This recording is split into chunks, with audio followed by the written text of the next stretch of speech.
All right, this is my reflection to the ActLoveWalk questions. The first question is talking about what I learned myself this semester. And answering my answer for this question, I kind of go back to our theme verse that we had for the semester. And it just says to act justly, to love mercy, and to walk humbly. And for this question, I really reflected on the walk humbly. Uh, Within the past, I've taken obviously a bunch of other education courses, and it's always come so naturally to me, and it was so easy, and I did so well, uh, and it was just so natural.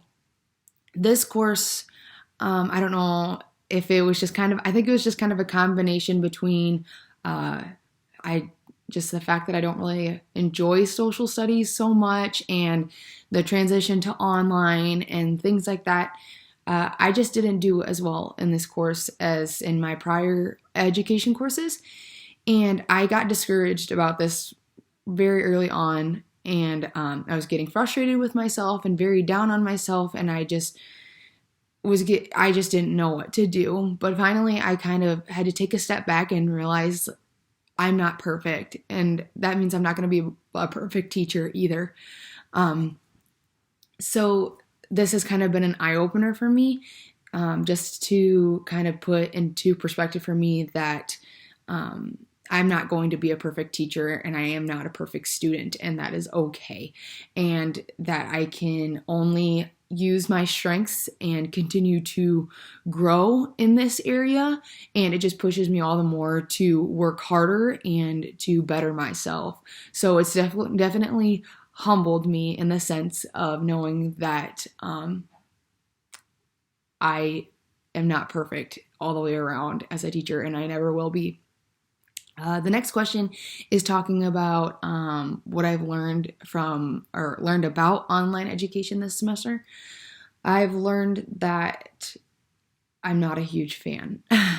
All the mornings that I roll out of bed and go to class and wonder why we need to be there, why we can't just do this online, I take all of that back.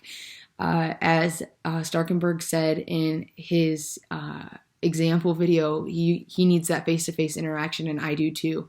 I've learned that I will be able to carry out an assignment so much easier if it is explained to me face-to-face, and that way there's no miscommunication, there's no mix-ups, or I guess a lot fewer than there would be online. So for me, this experience is the online experience has been a work in progress, I think. It's definitely been a struggle, but we made do, and I think I'm thankful that we did, because obviously this wasn't ideal for any of us. And the final question is, what have you learned about being a good/faithful citizen this semester? Well, as a lot of people know, I lost my dad this semester. And so for me, I think the biggest thing that I learned is to, along with the loss of my father and this pandemic, I've learned not to take things for granted and to always give thanks for the things that you have. I've learned that just going the extra mile and doing even just the littlest thing extra to help out others, it truly changes your mood, it changes your lifestyle, it changes your outlook on life as well. And so I think just with the combination of all the hurt and the craziness that's going on right now, I've learned that I really need to look for all of God's work through this hard time as well. He's constantly working through all this hard time, even though it's kind of hard to see. So, yeah, that's my reflection on what I have learned this semester.